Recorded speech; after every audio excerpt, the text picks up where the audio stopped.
It's time for the Trading Stocks Made Easy podcast.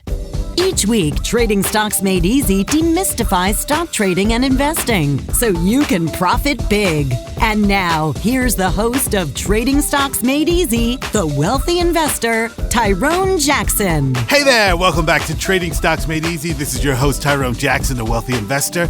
Today's show is all about storied stocks. Stocks that have a story that, well, they may have worked out, they may not have worked out, and today I'm going to tell you why. So I have this edict that we live by, right? Never buy the stock if you don't understand the story. Now, let me explain to you what that means. That means if you don't know at least 3 ways that a company generates revenue, then you should not own the stock. A lot of people choose stocks when they're first starting out, stocks that are cheap, that they think have all the potential to go higher. And guess what happens when you choose stocks on your own? They fail. Why? In part because you don't know the story. So when you're first starting out with a trading account and your goal is to build wealth by simply owning shares and letting them rise in value, what you have to know is you probably want to start off with established companies first. That's why you hear me always talking about the Dow Jones Industrial Average and the S&P 500, right? Because those shares have proven themselves over time and have the greatest likelihood of rising because they've signed the deals with companies that are long-term deals. They've also signed deals with governments. So if you look at IBM, for example, they have government contracts, not only the United States government, but other governments around the world for a variety of services. That keeps the revenue stable and the stock price rising. Right? IBM is just an example. Well, if you and I are seeking to build wealth through the stock market, financial freedom, and then add covered calls and residual income on top of that, we want to own the most stable companies first. A lot of people live with the misconception that I'll just get a stock that I believe in, that's technology driven, and it'll just rise because everyone has to have their technology. Absolutely 100% untrue.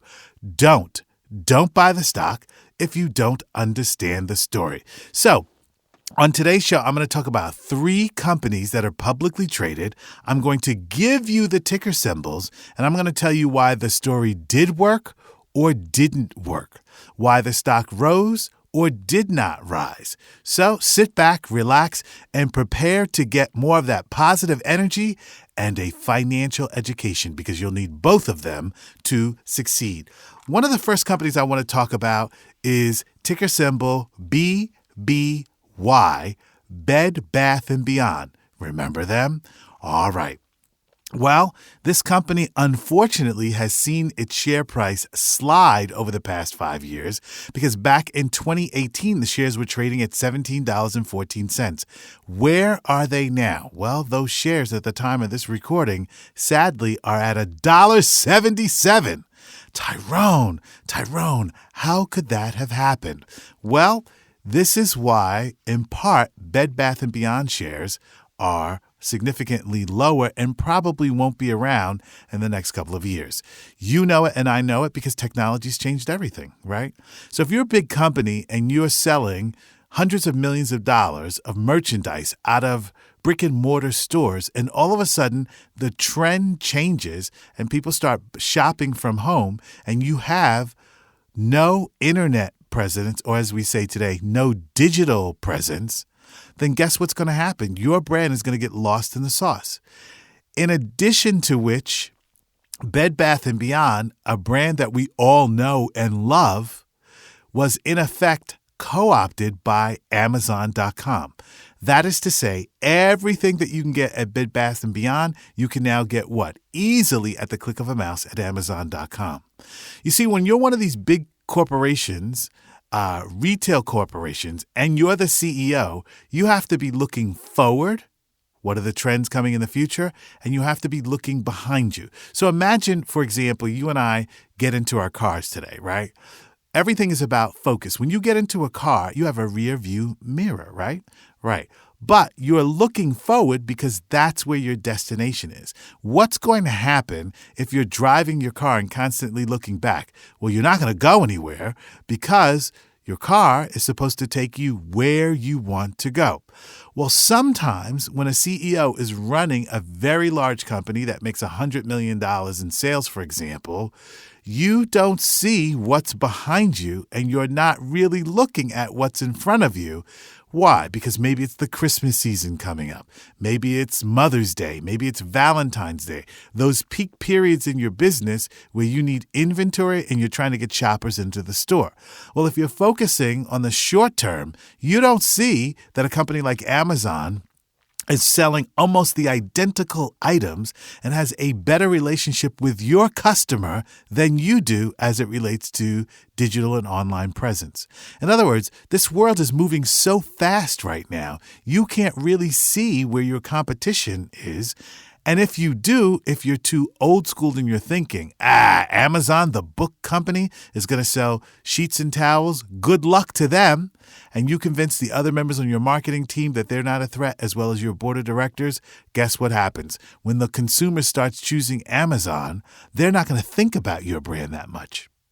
Now, what goes into running a company? There are a lot of things. There's the vision of the CEO, right? But this changing technology is hitting a lot of the old guys who run these companies seriously. So if you're the 64-year-old, CEO of Bed Bath & Beyond, are you thinking about developing an app? Probably not. Are you thinking about coupon codes where people can get discounts based on volume? Probably not. Are you advertising that app, for example, on television? Probably not. So are you advertising during the Super Bowl? How about that, right? Well, you don't have the money for that. So the reason that these guys and girls make $20, $30, $40, $50 million is because they have to be watching their front and their back, and they have to be changing with time. And if you don't do that, if everything is focused on the live retail experience, believe me, your brand is simply not going to make it. Now, I know some of you are thinking, well, Tyrone, this is so simple. It's so easy to think about change in the future because everything's on an app. Actually, it's not that easy if you're running an international company because it's not only your vision, but you've got to convince everybody who works below you to see the future coming. So imagine if you're a shareholder and you bought your shares at Bed Bath & Beyond at $17.14. Are you happy today? No, they're $1.77. We get this notion sometimes when we're investing or picking stocks for the long term.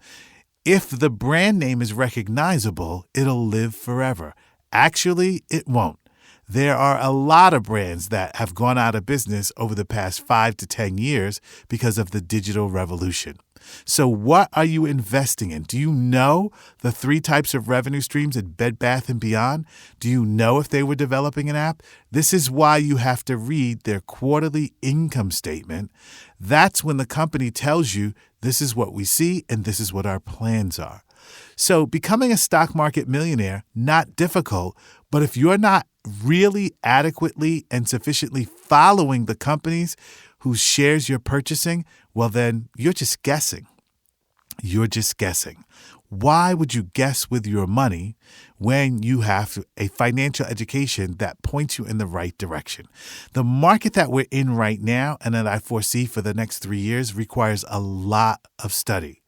Why? Because you have to know, they call it a pivot, you have to know when your favorite brand is pivoting or leaning into, they come up with all these terms, leaning into the new technology, the new world order. Okay? So probably one of the reasons that Bed Bath & Beyond stock dropped is because they couldn't handle the trend of I order online and then the sheets and towels and merchandise shows up at my house in the next 72 hours. You see, it's Amazon who really affected that as a trend. And what they realized is that not only people want their items, but they also want their items within 24 to 72 hours after clicking that mouse. And that has become the norm. Now, that system of getting your items to you quickly is called logistics. In other words, how do we make sure that your credit card clears, that all your items are put into a bin, they're on a flight that night, and they're at your home within 24 to 72 hours? Well, the people who develop logistics software make billions of dollars helping companies like Amazon manage orders and shipments. This is why Amazon, I know I'm doing a commercial for Amazon.com this whole episode, but that's just the way it is. Amazon.com spent billions of dollars in perfecting logistics to get that item to you and to get you to repeat that process over and over and over. Initially, they didn't have the shipping capability, so they had to partner with UPS and FedEx in order to do that. And then they discover in logistics, the process of delivering that item, they're better off when that product comes off the plane, having their own people in trucks that you recognize deliver to your area or region. So a lot of money was invested to figure out how to get you hooked on buying things online. And that big investment came, of course, from Amazon.com and not Bed Bath & Beyond. And that's why the shares are falling, because the revenue's falling, because there was no logistics and there was no adaptation to the trend. Okay? So a lot of what you're going to see today in today's market and as we move ahead are technology companies that have adapted or just taken over traditional retail trends. Again, I'm giving you the stuff that you really need to know if you're going to participate in the stock market. Now, before we move on to the next company, I want to make one other point. When you're in a mutual fund, let's say you were in a mutual fund that was a retail-oriented mutual fund, are you in that fund, are you privy to the 72 publicly traded companies that comprise that fund? Probably not. So you think I'll just put my money in this fund and it'll just rise over time. Not if retail trends are changing. Do you get that? So these days, it's not as easy as just putting money in a fund and hoping that it'll do well. You have to really pay attention. When I was growing up, there was something called the phone company. My mother would say, hey, you have to go to the phone company and pay the phone bill. Is there a phone company today? No, there are wireless businesses, but there's no one company, no Baby Bell, no Ma Bell, as we used to call it back then, that you pay to keep your phone service on. Now you pay companies that what? That keep all your wireless and digital devices connected. So see, the world changes and we're in a rapid period of a changing world. If you can catch stocks that are at the forefront of the change of technology, now that's a different story. So let's move on. Let's talk about a technology company here. And this one is called Snap Inc., the owner of Snapchat. Now, when you look at all those hundreds of millions of users on Snapchat, you would think that the company would be profitable. Well, 5 years ago, ticker symbol NASNAP, the shares were trading at $18 per share. Where are they trading 5 years, which is right now? $11 a share. Uh-oh. Well, what happened there, Tyrone? They're a technology company. They should immediately be on board with this notion of adaptability. Right? Wrong. You see, when you're a technology company and you're on an app like Snap is an app, even if you have hundreds of millions of users, if you haven't monetized those users, usually these days that means having advertising on the app, your app is not going to survive. You need a way of keeping people on the app and getting to click or buy something on that app on a regular basis in order for the app to succeed. If that is your monetization strategy, as we say these days, then you stand a chance. But how do you convince advertisers to advertise on your app and take dollars away from another app in the App Store? Well, partnership and advertising. Some companies are great at building apps, but they have no partners. They're weak on building partners with like AT&T or Verizon to spend hundreds of millions of dollars on that platform. Other companies say, forget the big advertisers, we're going to create our own line of hats, T-shirts, phones, merchandising, and that's how we'll make the money. And we don't have to worry about selling other people's products. So Snap, unfortunately, has not been able to convince Wall Street, even though it has hundreds of users, that it's effective at forming partnerships and advertising. So don't think that I'm just going to buy a popular brand, the shares are cheap, and I'm going to be rich. It just doesn't work that way. Today, we're talking about really knowing your stuff as an investor and choosing good stocks, or as I like to say, good dates. Be careful who you're dating. they might not be a winner. Back in a moment. Want to increase your stock market trading profits? Then you need to start your monthly membership to WITradeschool.com right now. Don't understand how to write covered calls for monthly income? No problem. Simply review Tyrone's latest stock trades in our video library as many times as you need. WITradeschool.com is all about helping you get the financial education you need to earn money in the stock market and change your financial life. Tyrone Jackson, the wealthy investor, has helped his students earn thousands of dollars per month trading stocks online from home. These are people just like you. So what are you waiting for? Follow Tyrone Jackson's red-hot stock trades and investment strategies today. Don't wait. Start your monthly membership at WITradeschool.com right now. Hey, it's Tyrone Jackson, Wealthy Investor again, and I just wanted to remind you that if you enjoy listening to the Trading Stocks Made Easy podcast, be sure to share it with your friends all across social media, including Facebook, Instagram, and Twitter. If you enjoy hearing about success principles that inspire you, as well as interviews with some of my most successful students, I want to remind you it's right here at the Trading Stocks Made Easy podcast, wherever you get your podcast. And make sure you download as much free material as you want at thewealthyinvestor.net. I'll see you there. Welcome back. We're talking about choosing stocks that have great stories behind them. And as I said at the opening of the show, hey, listen, if you're new to investing, you don't want to take chances on companies that are not proven. Prior to the break, we were talking about Bed Bath & Beyond and Snapchat, right? Well, we know these stocks are in a higher category. Why? Because they don't pay a dividend. Let's talk about dividends. What are quarterly dividends? They're your share of a company's profits after all expenses. So if a company is putting hundreds of millions of dollars into advertising its brand on television, radio, streaming services, and print, they don't have enough money to pay you a dividend. Do you get that? Right. So therefore, they go in a higher risk category.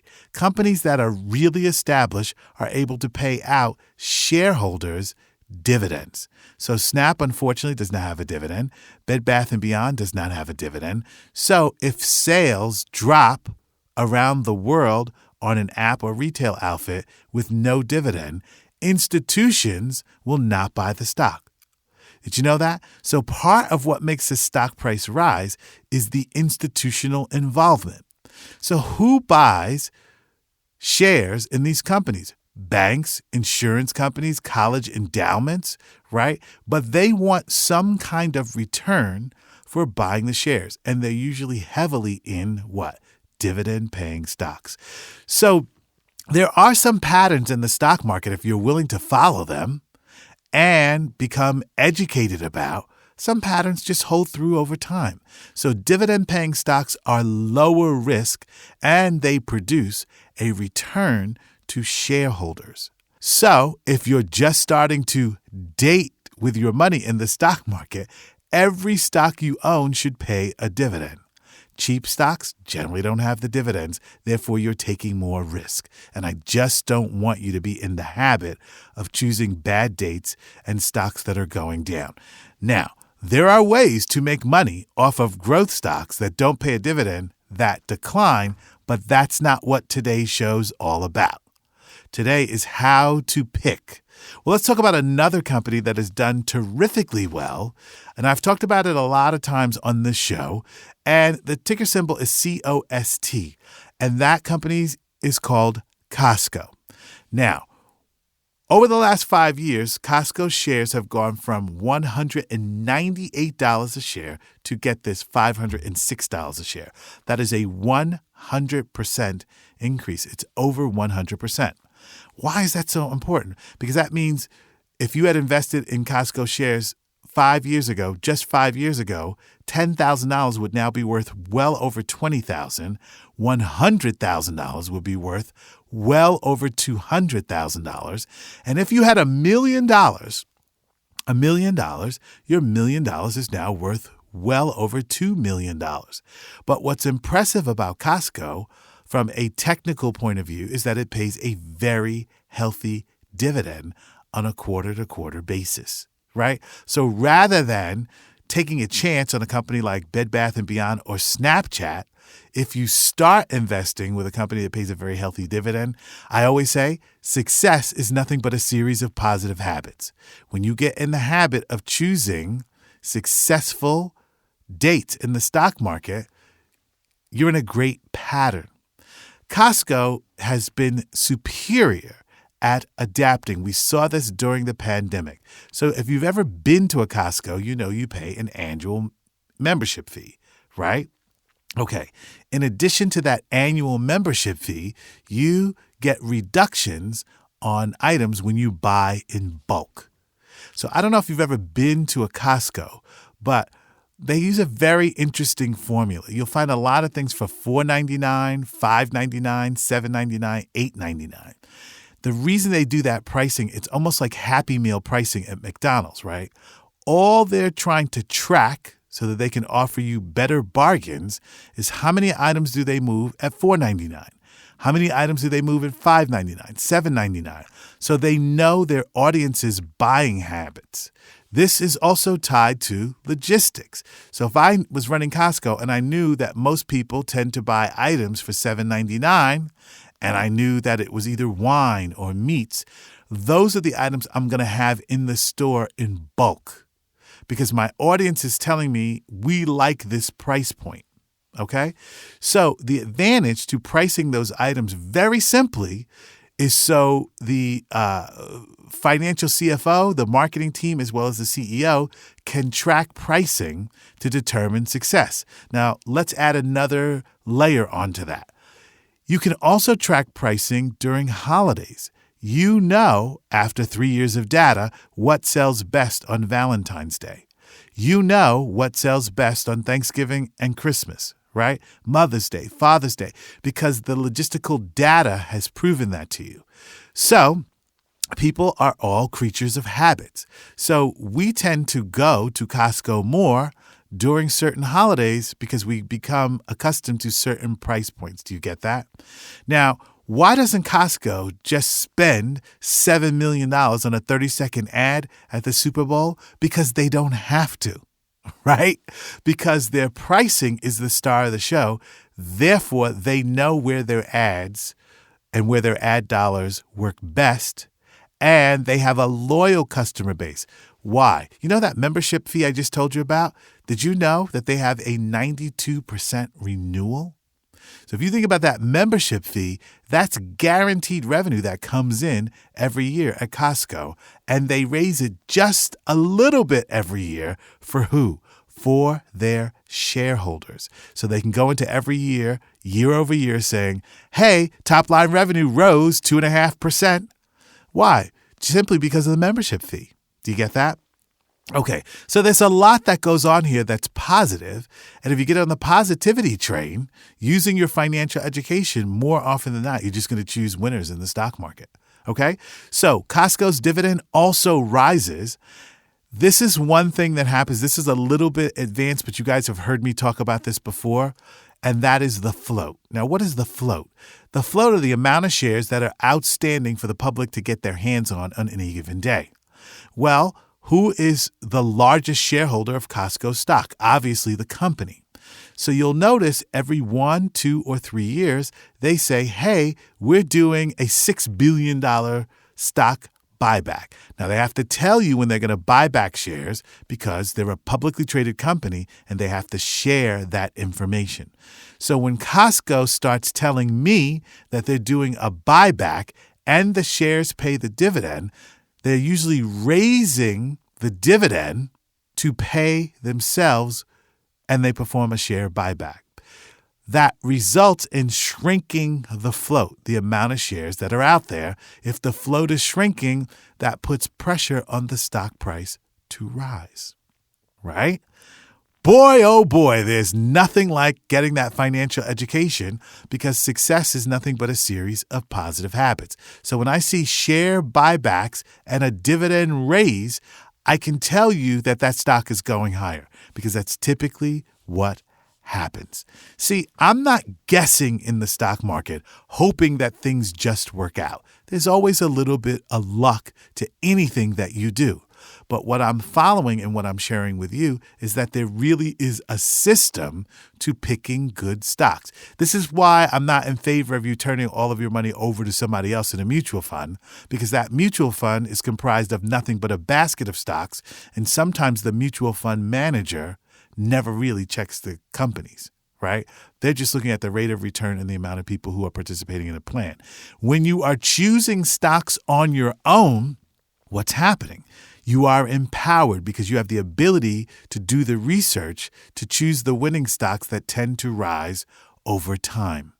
And that's what makes Costco incredibly different from Bed Bath & Beyond and Snap, is that they're reading internal data from their customers and they're making decisions on that to feed you back the items and the retail experience that you like. Now, during the pandemic, they weren't afraid to adapt. So that's when online shopping became popular. So now you shop online, your groceries are ready for you, and you pay by credit card, right? So they did an excellent job during the pandemic of seeing what's ahead of them and what their shoppers actually like. Okay? So they're a great company that really does adapt. You get the idea?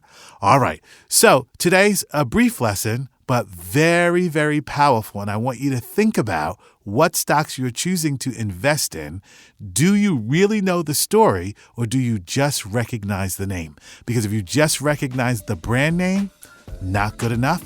You are increasing the probability you are going to lose money in the stock market. And I just don't want that to happen. Got it? Got it. This is Tyrone Jackson, the Wealthy Investor, saying I'll see you next week right here on the next Trading Stocks Made Easy. You've been listening to the Trading Stocks Made Easy podcast. Be sure to rate and review our show on iTunes. While you're on iTunes, be sure to click the subscribe button and you'll automatically receive our next episode.